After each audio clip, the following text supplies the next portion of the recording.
let's one with the multiverse. And then we're going to cast Seagate Restoration for free. Giving us a ton of cards. We're going to +1 the Teferi. Get rid of an island. Play the Plaza of Heroes.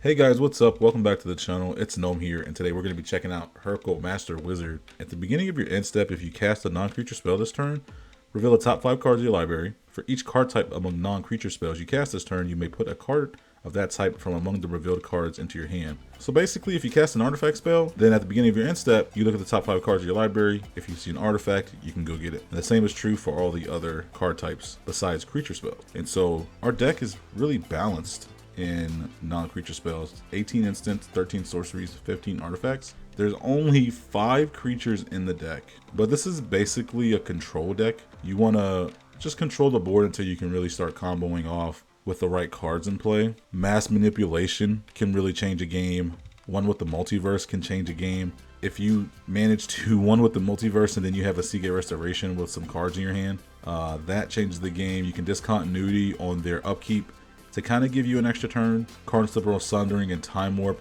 are really important because it kind of allows you to set yourself up. And Invoke the Winds is just so funny to play when you get to take control of your opponent's commander. It's probably not fun to see when you're the opponent, but it is fun to play, especially when you're playing against Tergrid and Xanathar and things like that. We're not running too many counter spells, so it is a weird control deck because a lot of the times you'll realize that you're digging for your counter spell or you're digging for that spell to kind of hold them off until you can do your thing. The deck is a lot of fun. Stay tuned for my review at the end of the video if you guys want to see whether I would craft this or not, if I was on a budget. And if you guys like the deck, hit the like button, hit the subscribe button, and consider becoming a member if you're into that. And if you guys want to build a Hurkyl paper deck, hit the TCG player affiliate link down below. Costs nothing to you guys, and when you guys check out, just gives me a small kickback. And so, yeah, let's get right into it, and let's see how the deck does, shall we?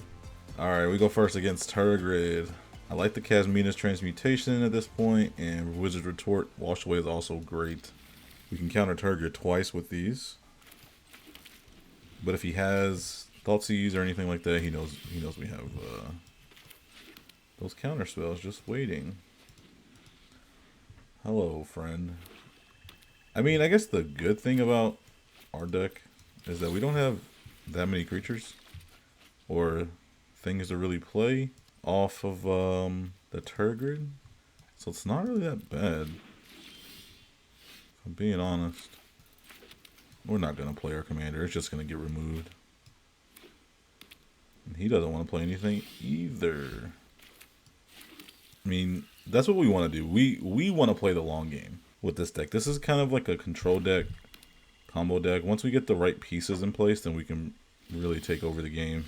Let's just play our land. I feel like I could play Triskaidekaphile, but I mean, I'm pretty sure to get removed. What we could do is just pass a turn, and if they don't do anything, then we can just seek a non-land card. I like that idea better. Tergrid comes out. Let's play the Wizard Retort because it's 3 mana instead of 2. You know what? I'm really surprised I didn't quit there. So let's play Hurkyl. Then we'll play the Mox. We'll play this as our land. Constantly want to hit those land drops. Yeah, we'll pass. Hopefully we get an artifact. Reality Chip, that's nice. Off of Hurkyl's ability. Gotta love that. That feels good. So I'm pretty sure he's got a way to recur Tergrid in the graveyard. Ooh. Let's get rid of that. That's pretty scary. We could Shark Typhoon here. Let's Shark Typhoon here. So if we see an enchantment off the top 5, we can grab it. We don't. That's okay though. We had Solve the Equation and Ornithopter of Paradise. I think 3 lands on top there. Graveyard Shift, okay. Brings Tergrid back. Dreadfuge. He definitely wants to get rid of. Okay, so he takes a Reality Chip, which I'm not too upset about, to be honest, because we do have the Kasmina's Transmutation. Put that on Turgid. And we can also Triskaidekaphile, maybe? No, let's Arcane Proxy. Let's Brainstorm. 2 cards in the library. Let's do this. We don't want him to have Behold the Unspeakable, so we put that on top so that we can draw it. And then we play our Triskaidekaphile. And then we pass the turn. Oh, I guess we do have to get it with Hurkyl's ability, don't we? But if we don't, then we put it on the bottom. So I guess we... Do we put it on? I'm not sure, to be honest. You may put a card of that type from among the revealed cards in your hand. So he could have like a Feed the Swarm here. Oh, okay. So he's just going to bring back Turgid. Ooh, we can bring back Turgid and then play a 3 mana, discard 2 cards from your hand. I guess we can get rid of the commit and the Brawl's Expertise. So Shatter. We sacrifice the Arcane Proxy. What can he get back here? He can get back the Dreadfuge. Yeah, I guess we'll give him the Proxy. We don't have a card with mana value 2 or less in our hand. So him getting the Dreadfuge isn't really that great for him. Unless he can cast the Dreadfuge for its cleave cost without casting its 3. Oh, and you have to cast it. That's right. That's right. That's right. That's right. Well, let's do this. Let's do Brawl's Expertise. We'll send the Proxy and the Reality Chip back to our hand. Send the Terragrid back to theirs. And then we'll cast the... we don't have anything in the graveyard that we can cast, so let's play the Reality Chip. For free. And let's do this.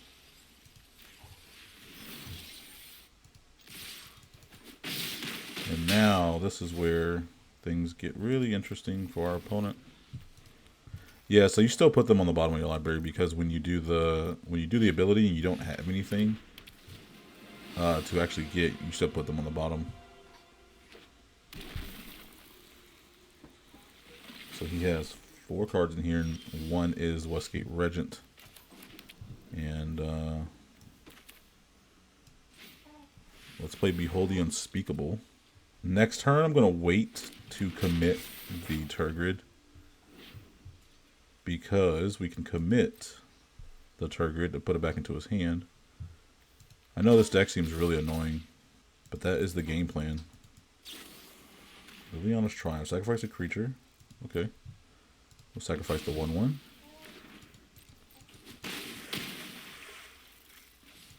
And we'll pass the turn. So once he plays like a discard spell to get the Proxy, I mean, there's no point of him getting the Proxy. It's just a base 4/3 at that point because he doesn't cast it. So what we really have to be wary of us sacrificing our permanents. So, okay, that's fine. Westgate Regent is fine. Could commit it. So let's just draw a card off the Triskaidekaphile.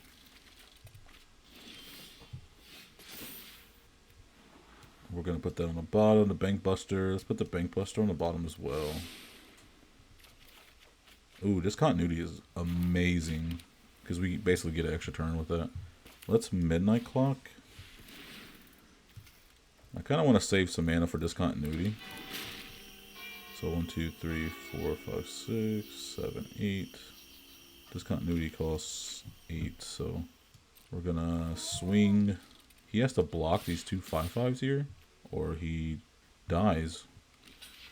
We'll put a stop on his upkeep by clicking this. And then we're going to discontinuity. Oh yeah, wait, gotta do our triggers. Okay, we don't have anything. We gotta do our triggers on their upkeep. We're gonna play discontinuity. That's gonna be pre-game pretty much. And that's game. Total domination of a Turgid deck. GG's. Okay, we're up against Yark the Desecrated. Do we keep this Midnight Clock? They go first too. That's Mully. Oh, I really don't know how I feel about this. We might be able to do something with the Time Warp and with the discontinuity. We do have the Omen of the Sea turn 2 if we just so happen to not draw a land. We do draw land, so that's good. So I'm going to see Yark. We have to watch out for ETBs. Everybody knows Yark. Tyler's Provisioner. That's not what you want to see. Turn 2. Let's bluff counter spells. We're mono blue, so you would think we would have them. I knew. They always have the Guardian Project. I swear. They always have Guardian Project, Tyler's Provisioner, Thassa. Just feels like they always have it. I'm going to get this land drop, so that secures our land drop for the next 3 turns. And then we can divide by 0 this Guardian Project. You know what? Let's pass the turn.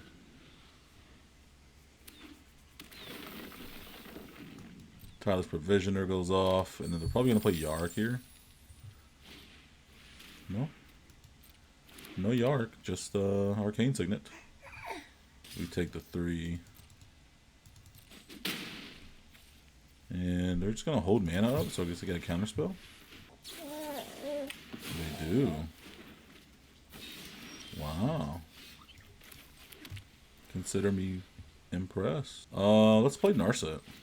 We're not gonna minus her, so we can keep them from drawing cards when Yark enters the battlefield.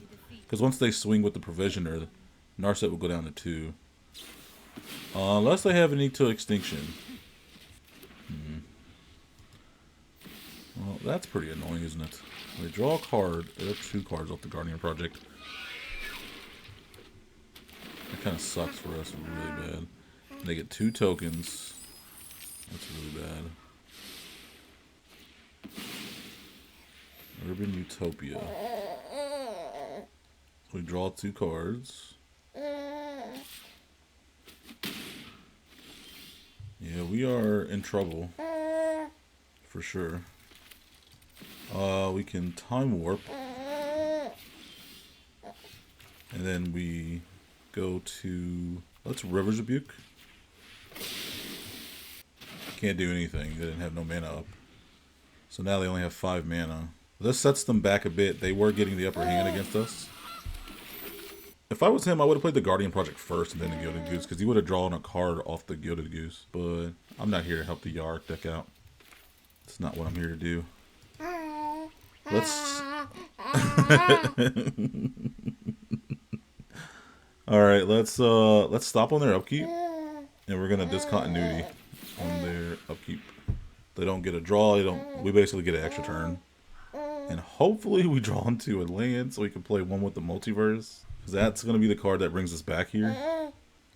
Unless our opponent is salty that we play that. Okay, we discontinuity. And he just ropes us out. So we did draw a land. So now we're gonna play one with the multiverse. If it resolves, it could be that he just gave up. Because we discontinuity'd on his upkeep. And that's going to be GG's. Wow. I mean, he had us. He really did have us, but I guess he got a little salty. We go first against Go Shintai. I like to divide by 0 and Wizard's Retort, Memory Deluge, Brawl's Expertise. I like all of these. Let's keep it. And our opponent's going to concede because they're scared of mono blue. 1 land hand, bro. What is this? This is crap. Let's maul. This isn't too bad. We do go first.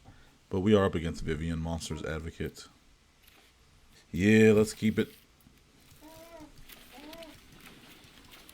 And hope for the best. Disdainful Stroke. That can get rid of Vivian. Luckily we go first so that we can hold up mana for the Vivian, for the counterspell. We can play Hurkyl and then play Disdainful Stroke when we try to cast Vivian next turn. We don't want them to resolve Vivian just because if they do, then they'll end up just getting a pretty wide board, and we really can't stop a wide board. Not with a deck like this. We play Hurkyl, then we'll pass a turn.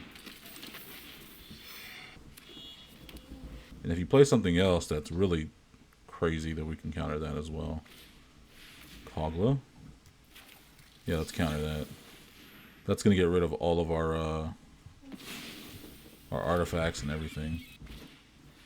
We don't want that to hit the field. So we could Behold the Unspeakable. I like playing the Carnage Temporal Sundering here.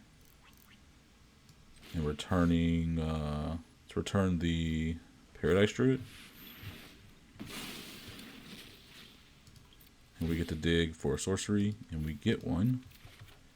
Strategic Planning. Unfortunately, we don't draw a land. That kind of sucks, but let's play Teferi. And let's make a 2/2. I could play one of these, but I'm going to have to tap Hurkyl to do that. I kind of don't want to. Actually, yeah, might as well. We get a Key to the Archive or Midnight Clock, and we get Teferi regardless. Key to the Archive, Midnight Clock, Key to the Archive, Midnight Clock. I think Key to the Archive is going to be a little bit better. If they play Questing Beasts, we're kind of screwed because then we lose Teferi, and we can't block it. Anything with haste is really bad for us.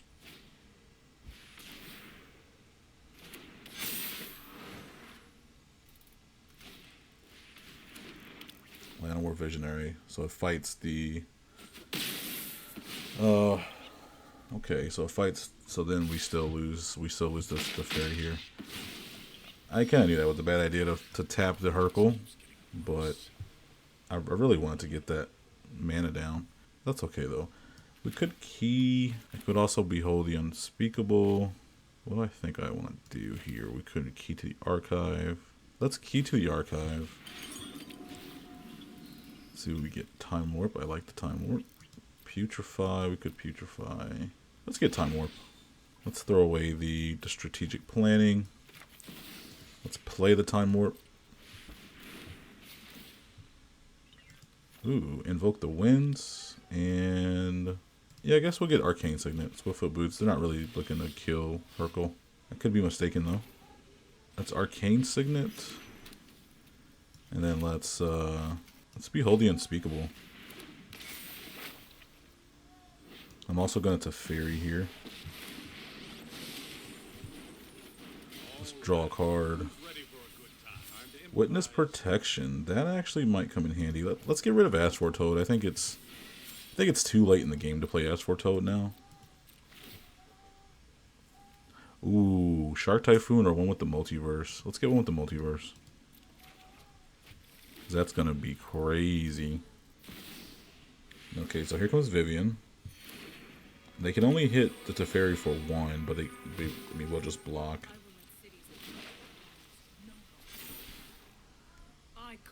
So they're bringing out the Vivian to actually set up their next turn. I don't know. I think we're gonna sabotage their plans with this one with the Multiverse. So let's draw a card, discard a card. Riptide Laboratory, let's throw that away. We're going to also Brainstorm here, tap in the Hurkyl. Sweet. That's really good. Seagate Restoration, oh my goodness. This is going to be nuts. That's one with the Multiverse. And then we're going to cast Seagate Restoration for free. Giving us a ton of cards. We're going to +1 the Teferi. Get rid of an island. Play the Plaza of Heroes. Let's play Gale. We go get back to Time Warp. But it is dependent on what they get to, though. So we don't have no more mana left, so getting a counterspell in this situation is not going to cut it. So I think we get the Time Warp. And let's pray to the gods above that they do not have a Craterhoof Behemoth. Alright, let's pass the turn, baby. Solve the equation and search for his Kanta into our hand. Oh boy, here we go. Oh, he's tapping his creatures. Oh no. And that's 8 right there.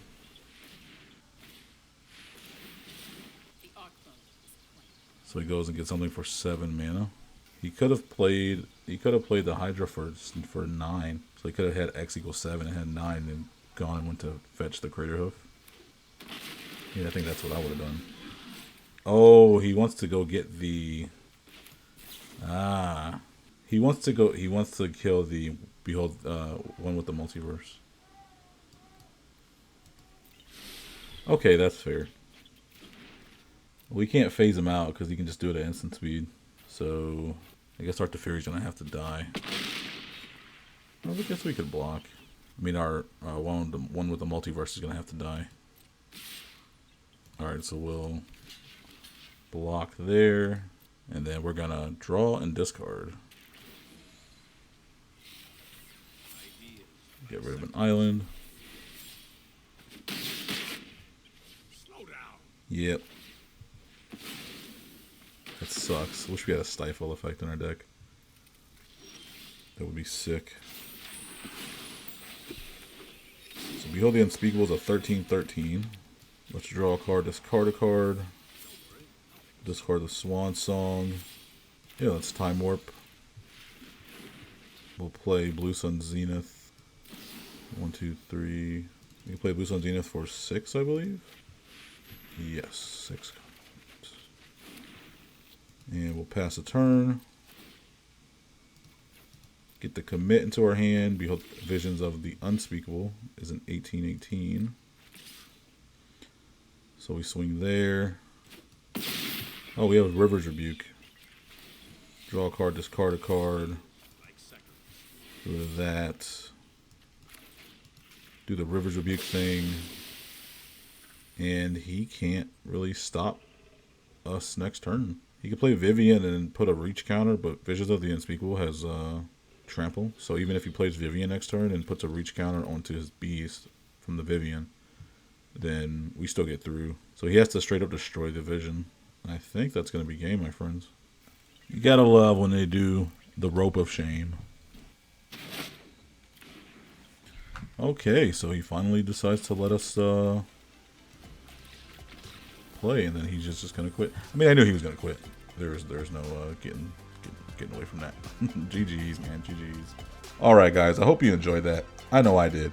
There's a reason people say blue is the strongest color in Magic, and I think this deck makes a case. Just being able to control the board and then casting powerful spells just lets you get away with a lot. And extra turn spells are nothing to scoff at. So it's just one of those decks where you have to pick your poisons and choose what you want to get hit by. Do you want to get your stuff stolen with Invoke the Winds, Mass Manipulation? Do you want to get your stuff Witness Protection and Casmina Transmutation? Do you want to get your stuff countered? You don't really know what's coming until I start playing these cards and you're just like, wow, this deck is just out of hand and I can't do anything. I mean, but that's the whole goal of the deck, is to just restrict your opponent. So I think we showed off that pretty well. As far as I would craft this, I think if you really like control decks, I think this is going to be right up your alley. So with that, I hope you guys liked it. Hope you guys have a good night, and I'll see you guys in the next one.